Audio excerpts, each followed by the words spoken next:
ओम अग्नये इदम् अग्नये ओम स्वाहा इदं सोमाय ओम प्रजापते स्वाहा इदं प्रजापते ओम इंद्राय।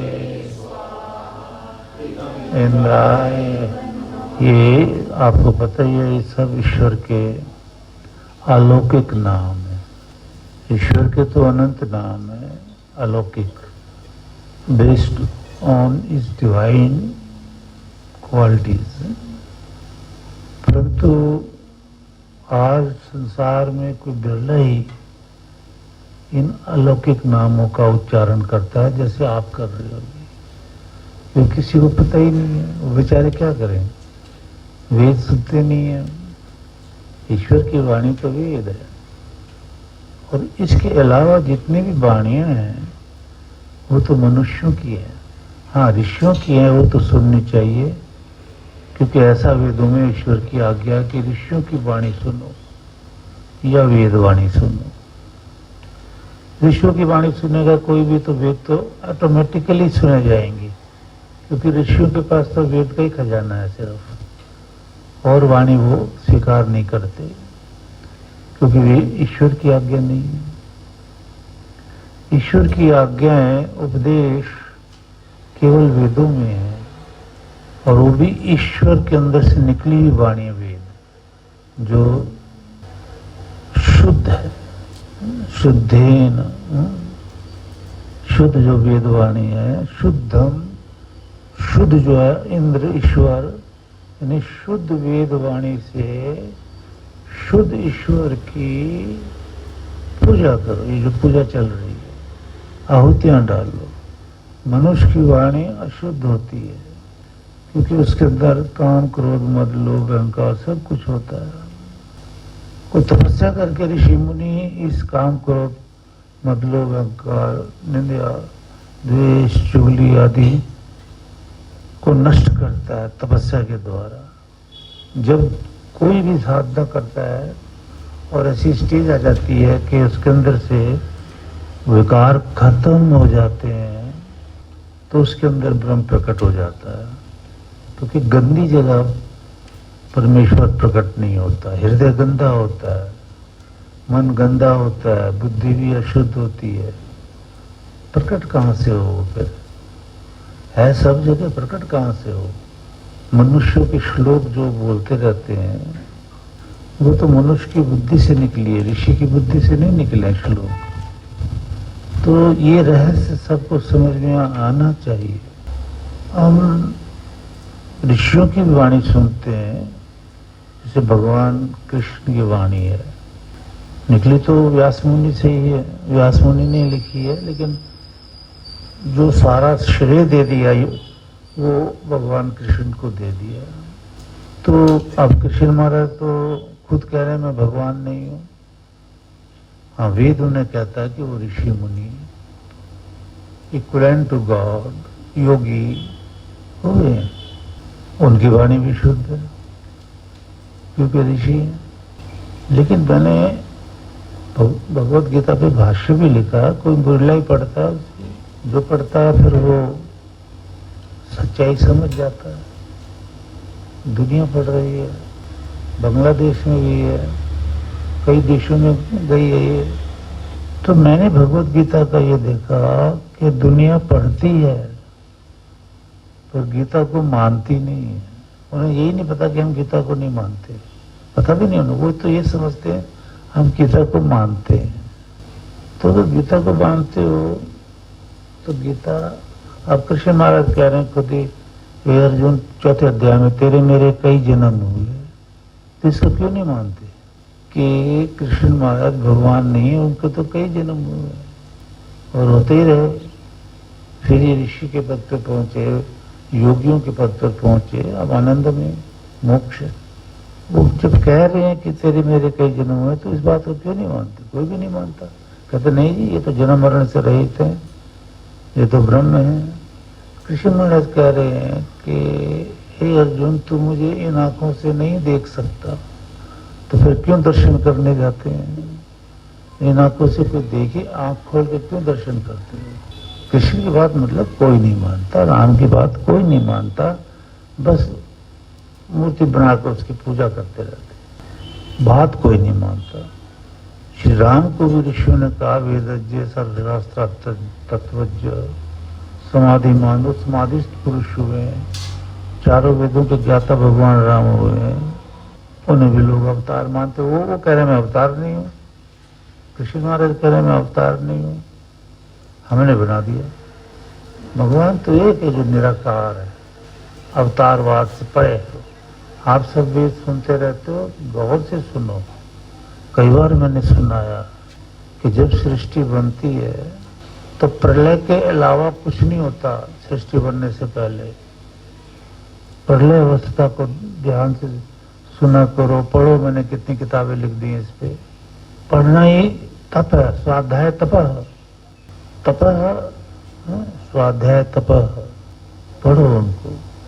तो रचना, ये जो संसार 1,96 करोड़ साल पहले लिखा हो बनाया भगवान ने, इसके बनने से पहले जो थी वो प्रलय अवस्था थी। प्रलय को जानो कि प्रलय में भगवान ईश्वर वेदों में कह रहा न सत्य आसीत न असत्य आसीत, न मृत्यु आसीत, न जन्म था किसी का, न मृत्यु थी, न कुछ भी नहीं था। मतलब नायत किंचन विशद, कुछ भी नहीं था। देख लो पेड़ पौधे ये वो जो दिख रहे, कुछ नहीं था। कोई शरीर भी नहीं था।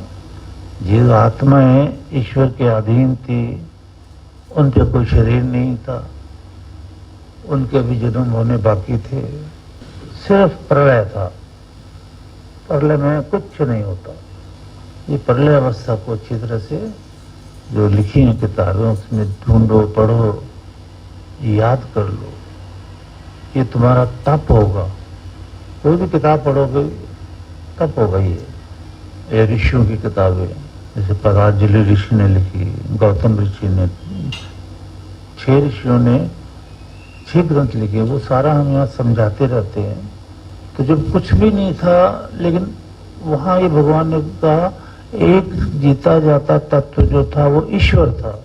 ये सब रटने वाली चीजें हैं, इससे आपको पुण्य मिलेगा। तो वो ईश्वर था वहां पर सिर्फ, क्योंकि अगर सभी कुछ नहीं था, ईश्वर भी नहीं था, तो फिर रचना कौन करेगा? रचना तो ईश्वर ने करनी है। तो जो प्रलय में जीता जाता तत्व एक ईश्वर था, उसी को तो ईश्वर कहते हैं, जो बिना किसी सहारे के था। ना उसे जल चाहिए था, ना वायु, अन्न, कुछ भी नहीं। तो उसने रचना रची है ये सारा संसार, प्रकृति को लेकर। ये सब आपने सुना हुआ ज्ञान है, मैं तो रिपीट करता रहता हूँ। तो उसने ये सारा संसार रचा। और सबसे पहले देखो, जब कुछ भी नहीं था, बार बार स्ट्रेस देके समझो, कुछ भी नहीं था, कुछ भी नहीं था, कुछ भी नहीं था, तो कोई गुरु थोड़ी था वहाँ ज्ञान देने वाला। कोई किताब किसी ने थोड़ी लिखी थी ज्ञान देने वाली, कुछ भी नहीं था। पिछली सृष्टि प्रलय में चली गई थी। पिछली सृष्टि में जो कुछ था वो प्रलय में सब खत्म हो गया, नष्ट हो गया। ये संसार भी सब प्रकृति में चला गया, खत्म। ये समझनी बहुत जरूरी है। और भगवान ने वेदों में कहा, व्यास मुनि ने कहा कि जो सृष्टि की रचना नहीं जानता उसको तो साधु कह ही नहीं सकते, उसकी साधु संज्ञा नहीं होती। ये व्यास मुनि ने कहा, ऋषि ने कहा, जो सत्य कहा, आदमी ने नहीं कहा। आदमी की वाणी तो झूठ होती है। तो शिष्य रचना को जानो जानो जानो, बार बार मैं कहता रहता हूँ। अभी किसी भी sadhu, so called sant, there are so many so called sant, you may put question, what is the Srishti Rachna? How the all world, this you are seeing, was created by the Almighty God? No answer, कोई answer ही नहीं मिलेगा। युगों में वेद को तो एक कहते बड़ी कठिन है, छोड़ दो। तो 3 युगों में वेद गूंजते रहे, वो कठिन थोड़ी थे। मैंने तो किताब भी लिख दी इस पे कि वेद कठिन नहीं है, सबसे सरल वेद है। क्यों? क्योंकि ईश्वर चाहता है कि आप वेद सुनो। वेद पढ़ने वाली तो कला है नहीं, वो तो सुने जाते हैं पहले। तो जब ईश्वर चाहता है कि वेद सुनो, तो ईश्वर फिर मदद भी करता है वेद सुनने में और समझाने में भी। एकदम समझ में आते हैं ये। इस पर किताब भी लिख दी है, उस किताब को क्यों नहीं पढ़ते? पढ़ो कि वेद क्यों सरल है, उसमें आंसर है। वेद से सरल कुछ भी नहीं है। और जो कुछ आप पढ़ते हो भौतिकवाद में, वो सब यहीं रह जाएगा। हाँ, पढ़ना जरूरी है, ये मैंने आपको बताया। मेहनत की कमाई करना बहुत जरूरी है, क्योंकि मैंने नहीं बताया, भगवान कह रहा है कि मेहनत की कमाई करो, पढ़ो लिखो, बच्चों को ऊंचे ऊंचे पद पर पहुंचाओ, ये भौतिकवाद की तरक्की करो। तो उस वक्त कुछ भी नहीं था, तो कोई गुरु भी नहीं था, कोई किताब भी नहीं थी। जब संसार रचा प्रकृति से भगवान ने, तो अज्ञानी था वो। ईश्वर ने सबसे पहले वेद का ज्ञान 4 ऋषियों को दिया है, आप जानते हो। आप यहाँ ये समझो कि कुछ भी नहीं था, ईश्वर ने दिया ज्ञान, ये समझना बहुत जरूरी है।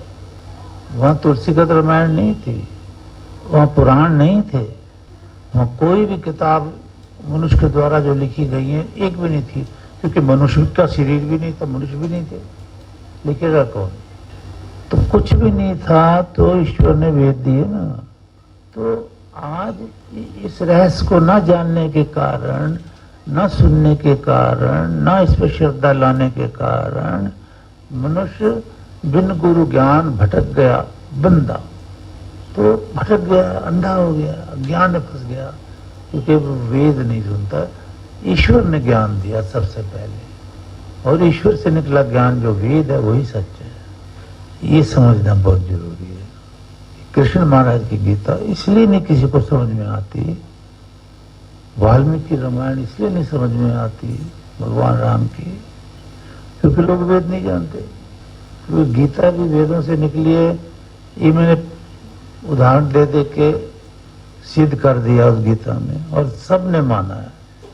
बड़े बड़े विद्वान वेदों के, आर्य समाजी, ये वो, सब ने मुझे लेटर कईयों ने लिखे, तो सब ने माना है कि ये विश्व की सबसे उत्तम पुस्तक लिखी गई है। विश्व की ऐसी पुस्तक आज तक किसी ने नहीं लिखी, लेकिन नहीं जानता कोई भी, नहीं पढ़ते उसको, कि जीवन धन हो जाए, हम सच समझ जाएं। कारण सिर्फ एक ही है कि जो मन है ना, ये प्रकृति से रचे पदार्थ हैं। सोना चांदी रुपया पैसा, मनुष्य के नर नारी के शरीर, और भोजन पानी, ये वो, इसकी तरफ ये मन जो है ना, शरीर से निकलकर उसकी तरफ अटैच हो गया। पैसा, अब वो भगवान तो अंदर है, वेद तो अंदर है, उसको तो छोड़ दिया, बाहरमुखी हो गया। तो अब हर एक बात यही कहता है इंसान, समय नहीं है, समय नहीं है। जब स्वर्गवास हो जाता है, भगवान यही तो पूछता है, मैंने ये शरीर दिया ही कि पूरा शरीर वायवस्था देवो वह सविता प्रार्थेतु श्रेष्ठतमाय कर्मणि, श्रेष्ठ कर्म करने के लिए तो दिया रहा, यज्ञ करने के लिए, वेद सुनने के लिए, यज्ञ में माता पिता अतिथि गुरु की सेवा करने के लिए, गुरु से वेद सुनने के लिए, गुरु से ज्ञान लेने के लिए, योग विद्या लेने के लिए, नाम सिमरन दिया तो इसीलिए था। तो कहता मेरे पास समय नहीं है। कहाँ लगाया, कहाँ समय लगा दिया? सिर्फ शरीर के पालन पोषण में।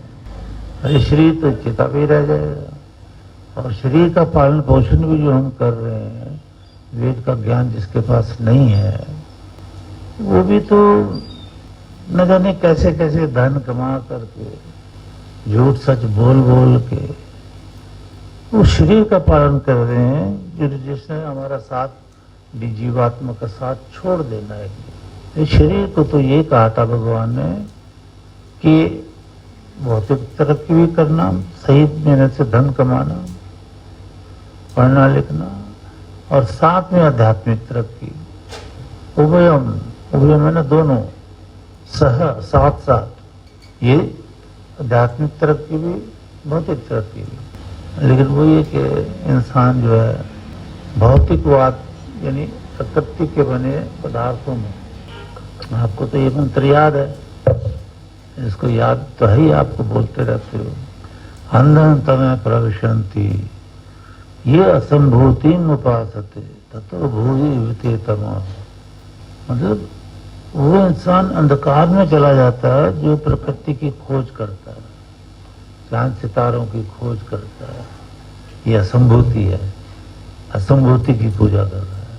और ततो भूरि विते तमः, उससे भी ज्यादा वो अंधकार में गया, संभूत्यंग्रतः, जो प्रकृति से बने पदार्थों की खोज में चला गया। एक तो प्रकृति की खोज में चला गया, वो भी अंधकार, उससे ज्यादा अंधकार अज्ञान और पाप में वो फंस गया जो प्रकृति से बने पदार्थ, सोना चांदी रुपया पैसा ये वो शरीर जो भी मैंने बताया, वो और भी अंधकार में गया।